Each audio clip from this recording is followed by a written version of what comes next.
Hi guys, welcome or welcome back to my channel, and if you're new, please consider subscribing before you exit this video. That being said, let's just dive right into it. आज मैं चौथा episode explain करने जा रही हूँ cabinet of curiosity Netflix की जो series है उसमें, और मैंने बाकी 3 ऑलरेडी करी हुई हैं एक्सप्लेन, तो उसका मैं आपको लिंक ऊपर आई बटन में दे दूंगी, तो आप उसको भी देख लेना। ये वाला जो एपिसोड है वो सबसे लंबा है सारे में, मगर ये वाला जो एपिसोड है इसमें आज सच कोई सुपर एलिमेंट नहीं है एज कम्पेयर टू बाकी तीनों, मगर इसमें एक तरीके से जो सुपर दिखाया भी गया है वो एक्चुअली इतना ज्यादा रियलिस्टिक लगता है, क्योंकि इसमें सोसाइटल प्रेशर को लेके हमें दिखाया जाता है स्टेसी के कैरेक्टर को, जो अपने आप को बदलना चाहती है, क्योंकि जिसके साथ वो काम करती हैं वो औरतें काफी ज्यादा उसके अकॉर्डिंग अच्छी दिखती हैं और वो उनके जैसे बनना चाहती है। इस एपिसोड का काफी ज्यादा डीप मीनिंग है और मैं हर चीज आपको ठीक से एक्सप्लेन करती हूँ। एपिसोड की शुरुआत होती है यहाँ पे हमें क्रिसमस का दिखाया जाता है, जहाँ पे हमारी जो मेन प्रोटैगनिस्ट है उसका नाम स्टेसी है और उसका हमें 2 साइड दिखाया जाता है। एक वो जहाँ पे वो बहुत ज्यादा प्योर है और अपनी को जैसे ही है वो वैसे ही एक्सेप्ट करती है, एज वेल एज उसका जो हस्बैंड है वो भी उसको वैसे ही एक्सेप्ट करता है और उससे बहुत ज्यादा प्यार करता है। यहाँ पे एक और चीज है ओरिजिनल वाली जो प्योरिटी वाली स्टेसी है उसको लेके, वो ये है कि वो हर छोटी चीज पे ना बहुत ज्यादा पैनिक करती है और अपने हस्बैंड के पास जाती है हर चीज के लिए रियश्योर होने के लिए, और ये भी कि वो नहीं सुनती है उन औरतों की बातें जो उसके साथ काम करती हैं बैंक में, कि वो उसके बारे में क्या बोलती हैं, और वो इन चीजों पे ध्यान भी नहीं देती है। इस चीज पे ध्यान देने वाला ये है कि हम ये चीज इसलिए कंक्लूड कर पाते हैं क्योंकि हमने एपिसोड के स्टार्टिंग में देखा था स्टेसी को कि कैसे वो टीवी के सामने बैठ के आराम से अपने कंफर्ट स्किन में चिकन खा रही होती है। वो बिल्कुल भी ध्यान नहीं दे रही होती है कि वो क्लमजीली खा रही है या फिर इधर उधर उसके मुंह पे लग रहा है। दूसरा ये कि जब वो टीवी देख रही होती है तो वहाँ पे जब एडवर्टाइजमेंट आता है एलो ग्लो को लेके तो वो उसको स्किप भी कर देती है, और उसका खुद का जो पैशन होता है टैक्सीडर्मी को लेके वो उसको परस्यू करती रहती है काफी पैशनेटली, मगर हम उसे बाद के एपिसोड जो चलता है उसमें देखते हैं कि वो बदल जाती है इतना ज्यादा कि वो अपने खुद के हस्बैंड की बात को भी सुनना बंद कर चुकी होती है, और ये चीज उस पर इतनी ज्यादा हावी हो चुकी होती है कि उसको खुद को बदलना है कि वो अपने इतने ज्यादा सपोर्टिव और लविंग हस्बैंड तक को बहुत ही बुरी तरह से ब्रूटली काफी दर्दनाक तरीके से मार डालती है। वो ऐसा बेसिकली इसलिए करती है क्योंकि उसका जो हस्बैंड है वो उसके जो चेंज हो रहा है उसका नेचर और उसका जो ऑब्सेशन हो गया है अच्छा दिखने से, उससे वो बिल्कुल भी अग्री नहीं कर रहा होता है और उसको बार बार बोल रहा होता है कि जैसी वो है वैसी ही वो उसको पसंद है और उसको वैसे ही रहना चाहिए। मगर यहाँ पे देखा जाए तो उसका जो है ऑब्सेशन उसके एक्सटर्नल अपीयरेंस को लेके, उस वजह से उसको जो बहुत ज्यादा बर्निंग होने लग गया था और स्किन पे रैशेस होने लग गए थे बार बार लोशन लगाने की वजह से, तब भी उसने उसको लगाना बंद नहीं करा था। वो अपने हस्बैंड के बातों को भी ध्यान देना बंद कर दी थी और वो इतना ज्यादा सेल्फ सेंटर्ड बन गई थी और उसका सारा फोकस ये था कि जिन औरतों के साथ वो बैंक में काम करती है उनके जैसे वो बन जाए और उनमें वो फिट होने लग जाए। कीथ यहाँ पे स्टेसी को बार बार बोल रहा होता है कि वो वैसे लोग नहीं है जो शो ऑफ करें या फिर इन सब मटेरियलिस्टिक चीजों पे इतना ज्यादा ध्यान दे, मगर हम यहाँ पे देखते हैं कि स्टेसी को इन सब चीजों से फर्क पड़ना बंद हो चुका है और वो अपने हस्बैंड की बातों पे ध्यान देना बंद कर चुकी है। इंस्टेड इनडायरेक्टली या डायरेक्टली देखा जाए तो वो उस पर काफी ज्यादा ब्लेम करने लग जाती है कि वो नहीं चाहता कि वो अच्छी दिखे एंड ऑल दैट। हम पहले ये देख पाते हैं कि स्टेसी जब उन औरतों के साथ बैंक में काम करती है तो वो एक तरह से हम टाइटल को देख सकते हैं दी आउटसाइड, वहाँ पे देखा जाए तो वो अपने आप को काफी ज्यादा आउटसाइडर की तरह माना करती थी, क्योंकि वो उनके तरह फैंसी कपड़े नहीं पहनती थी या फिर इतना ज्यादा फैशन नहीं करती थी और बहुत ही सिंपल और प्योरिटी के साथ रहा करती थी। इसलिए देखा जाए तो वो एक तरीके से उस ग्रुप में एक आउटसाइडर थी, और ये चीज वो पूरे अपने लाइफ में हमेशा फील करा भी करती थी, क्योंकि वो ऐसी चीजें बोलती थी कि शायद वो उसी की गलती है या फिर वो ही ऐसी है इस वजह से वो उनके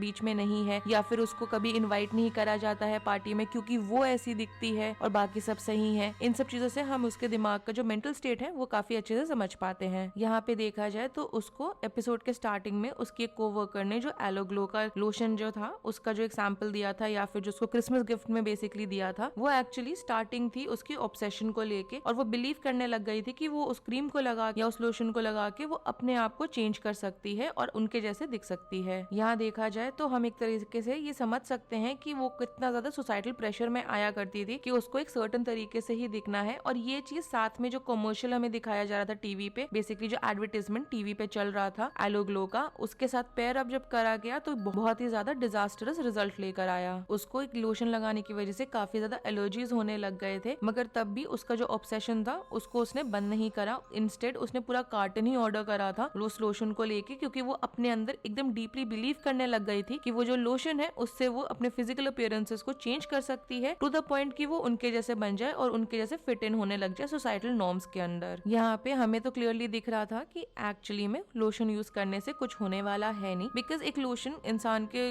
अपीयरेंस को या फिर उसके जैसा वो है उसको वो कैसे बदल सकता है, मगर तब भी हम ये नहीं देख पा रहे हैं कि स्टेसी इस बात को क्यों नहीं समझ पा रही थी थी कि वो जो लोशन है वो उसको और ज्यादा हार्म कर रहा था, उसके और ज्यादा बर्निंग हो रही थी और रैशेज हो रहा था, रादर देन कि उसको वो ठीक कर रहा था। एक और बहुत छोटी सी माइन्यूट सी चीज थी इसमें ध्यान देने की कि जब कमर्शियल चल रहा था एलो ग्लो का, तो उसमें जो लेडी थी उसने स्पेसिफिकली मेंशन करा था कि एलो ग्लो का एक बहुत बड़ा साइड इफेक्ट है हैलुसिनेशन। तो हम लोग इस बारे में भी बात करते हैं कि एक्चुअली में स्टेसी के साथ जो हो रहा था वो एक्चुअलिटी में हो रहा था या फिर उसका सिर्फ ये हैलुसिनेशन था। हम लोग बेसिकली सेकंड हाफ एपिसोड के फोकस करें तो उसमें हम देख सकते हैं कि जितनी चीजें भी स्टेसी के साथ हो रही थी वो सारी चीजें एक्चुअली में हैलुसिनेशन के पॉइंट ऑफ व्यू से ज्यादा सेंस बनाती हैं, क्योंकि देखा जाए तो उसमें हमें दिखाया गया था कि कैसे सारा लोशन ट्यूब के बाहर बहने लगा है, या फिर एक मैनिफेस्ट हो गया है एक और फिगर के ऊपर, या फिर वो अपने आप को बाथटब तक लेकर आ गया है जिसमें स्टेसी अपने आप को एंड में डुबाती है चेंज होने के लिए। वो सारी चीजें एक्चुअलिटी में होना कैसे पॉसिबल है? तो बहुत बड़ा चांस ये है कि वो सारी चीज स्टेसी का एक हैलुसिनेशन का पार्ट है। वो अपनी लाइफ बेसिकली जी तो रही थी, मगर जो चीजें वो देख रही थी वो बेसिकली उसके माइंड का गेम था और वो उसको मैनिफेस्ट करवा रहा था वो सारी चीजें जो वो एक्चुअलिटी में देखना चाहती थी या फिर बनना चाहती थी। जैसे इनफैक्ट जो वो टीवी के साथ कम्युनिकेशन भी कर रही थी वो भी उसके दिमाग का ही खेल था, क्योंकि ऐसा होना पॉसिबल कैसे है अनलेस एंड अनटिल उसमें कोई सुपरनैचुरल या पैरानॉर्मल चीज ना हो। और इसमें ऐसा कुछ पैरानॉर्मल वाली चीज है नहीं, हैलुसिनेशन वाली सारी चीज है। क्योंकि हम एक और चीज देख सकते हैं कि उस कमर्शियल में जो वो चीजें सुन रही थी उसके बाद वो और ज्यादा उस लोशन को इस्तेमाल करने लग गई थी और जिसकी वजह से उसको और ज्यादा हैलुसिनेशन वाले साइड इफेक्ट होने लगे थे। जैसे जैसे एपिसोड आगे बढ़ता गया हम देखते गए कि स्टेसी उस लोशन को और ज्यादा इस्तेमाल करने लग गई है टू द पॉइंट कि उसके पूरे हाथ पैर और हर जगह उसको रैशेज होने लग गए हैं, फिर भी उसने बंद नहीं करा है। और वो ये इतना ज्यादा हो गया था टू द पॉइंट कि उसने अपने इतने प्यारे लविंग से हस्बैंड जो उसको हमेशा सपोर्ट किया करता था, जैसी वो है वैसे एक्सेप्ट किया करता था, उसको तक इतनी बुरी तरह से बेरहमी से मार डाला था। ये बेसिकली हमें ये भी दिखाता है कि उसका जो एक्चुअल प्योर वाला वर्जन था ना वो एकदम ही खत्म हो चुका था और जैसे वो अब हो गई थी वो एक्चुअलिटी में वो बनना चाहती थी वैसे वो टर्न एकदम हो चुकी है। और ये इतना ज्यादा हो गया था कि एक पॉइंट आ गया था जहाँ उसने खाना खाना तक बंद कर दिया था। इसके बाद अगर देखा जाए तो कीथ के मरने के बाद बेसिकली वो एक पॉइंट पर आई थी जहाँ वो बाथटब के अंदर अपने आप को पूरा सबमर्ज कर ली थी लोशन के अंदर, जिससे कि उसको था कि जब वो उससे बाहर आएगी इमर्ज आउट होगी तो जैसा वो बनना चाहती है एकदम वैसे ही वो बन जाएगी। और जब वो एक्चुअल में बाहर आई तो काफी उसके परफेक्ट टीथ थे, उसकी जो आईज थी वो काफी ज्यादा और फोकस थी और बेसिकली जैसा वो होना चाहती थी वैसा वो बन चुकी थी बाथटब से बाहर आने के बाद। जब वो बाथटब से बाहर आई थी तो उसने अपना लुक तक चेंज करा था, जहाँ वो अपना हेयर कट वैसे ही कर दी थी जैसा वो हमेशा से करना चाहती थी। उसके बाद उसने काफी फैंसी कपड़े पहने थे, एकदम वो अच्छे से तैयार हुई थी और वो वॉक इन करी थी बैंक के अंदर लोगों के रिएक्शंस को देखने के लिए। अब देखा जाए तो उसके प्रीवियस लाइफ की एक ही चीज बाकी रह गई थी, वो था उसका टैक्सीडर्मी करने का तरीका, और ये उसने इस्तेमाल करा था अपने हस्बैंड को अभी भी जिंदा रखने के लिए, जहाँ उसको मारने के बाद उसने फुर्सत से उसका टैक्सीडर्मी में उसको चेंज करा था जिससे कि वो एकदम ही जिंदा रहे। जिसके बाद बैंक जाने से पहले उसने अपने हस्बैंड को सोफे पे बैठाया था और वही कार्टून चला दिया था उसके लिए जो उसने स्टार्टिंग ऑफ द एपिसोड में देख रही थी वो।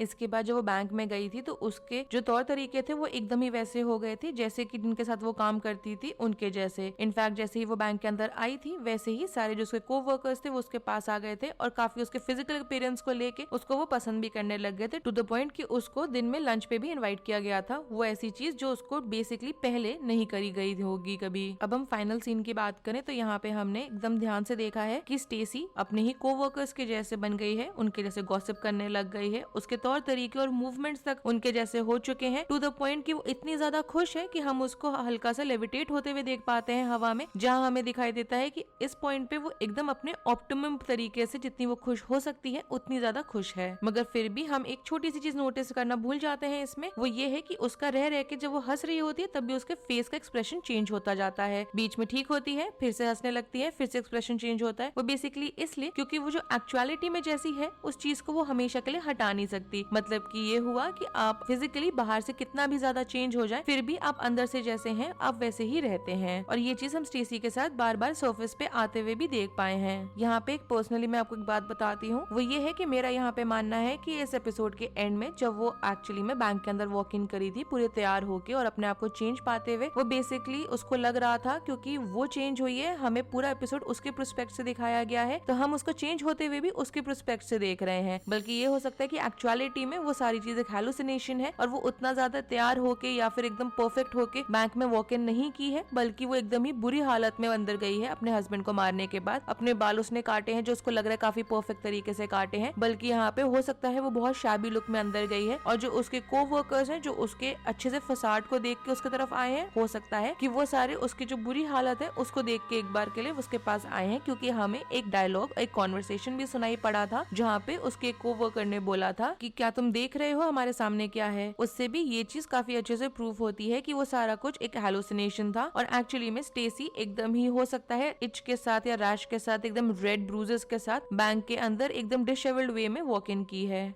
अगर आपको इसकी एक्सप्लेनेशन पसंद आई हो then do like the video, subscribe to my channel, share it with your friends and don't forget to follow me on Instagram. Link आपको नीचे डिस्क्रिप्शन बॉक्स में मिल जाएगा। Thanks for watching, bye.